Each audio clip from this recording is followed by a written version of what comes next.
Jamaica is known for the world's fastest sprinters, food, beautiful beaches, and of course, reggae music. Jamaica was also the birthplace of one of the pioneers and most well-known reggae artists of all time, Bob Marley. Where did it all begin? What was Jamaica like before colonization? What was it like after? And what is its modern-day progress? This is Jamaica. The original name of Jamaica was Jamaica, which meant food and water, and was first inhabited in 600 AD by Arawaks, also called Tainus, who had migrated to Jamaica from the northern coast of South America. They were skilled farmers and navigators. They wrote music and poetry and created powerful, expressive objects. Their culture includes chiefs who governed their villages, and they were advised by their priests/healers.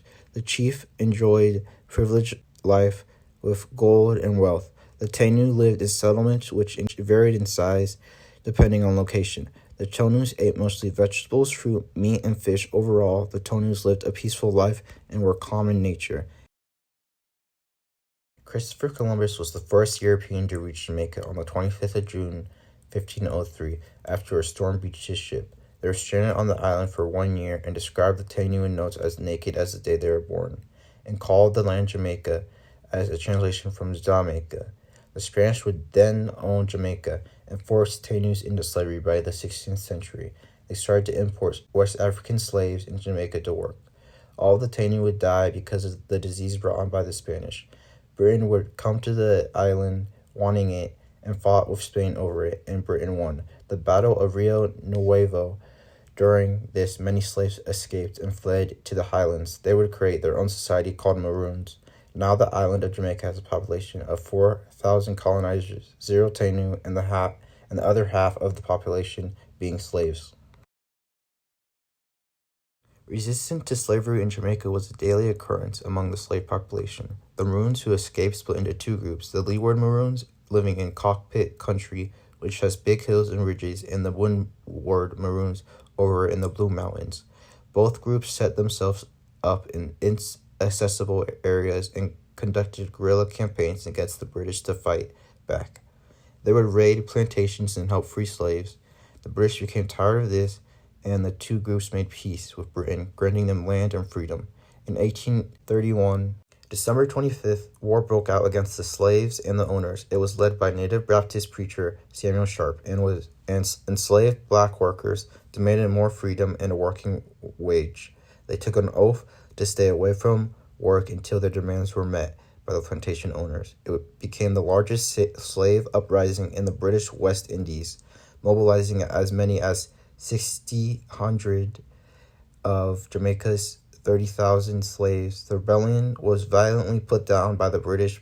400 slaves were hanged, but in part of the Christmas Rebellion just a few years later, in 1834, slavery was partially abolished, full freedom coming in 1888.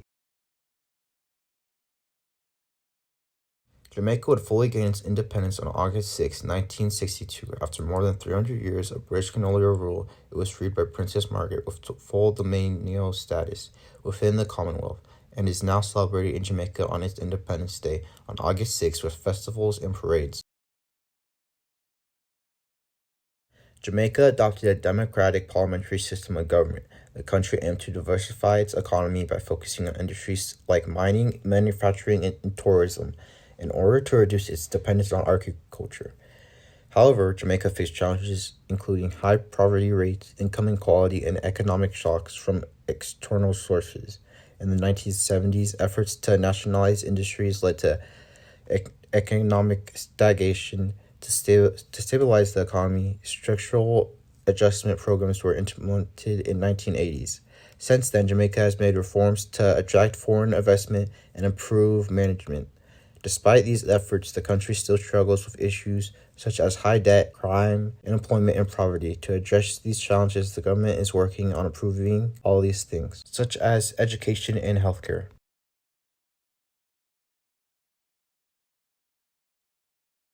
In recent years, the Jamaican government has expressed support for reparations. In 2013, they established the National Council on Reparations to pursue this matter. The council's objective is to engage in dialogue with the relative stakeholders, raise awareness, and seek reparation justice from former colonial powers, particularly Britain. The people living in Jamaica have demanded reparations from the British government due to the historical forced migration of their ancestors to the island.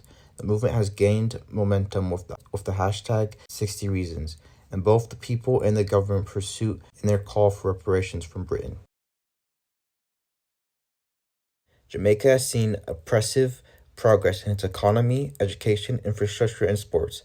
With a diverse economy that includes tourism, manufacturing, and services, Jamaica has experienced notable growth.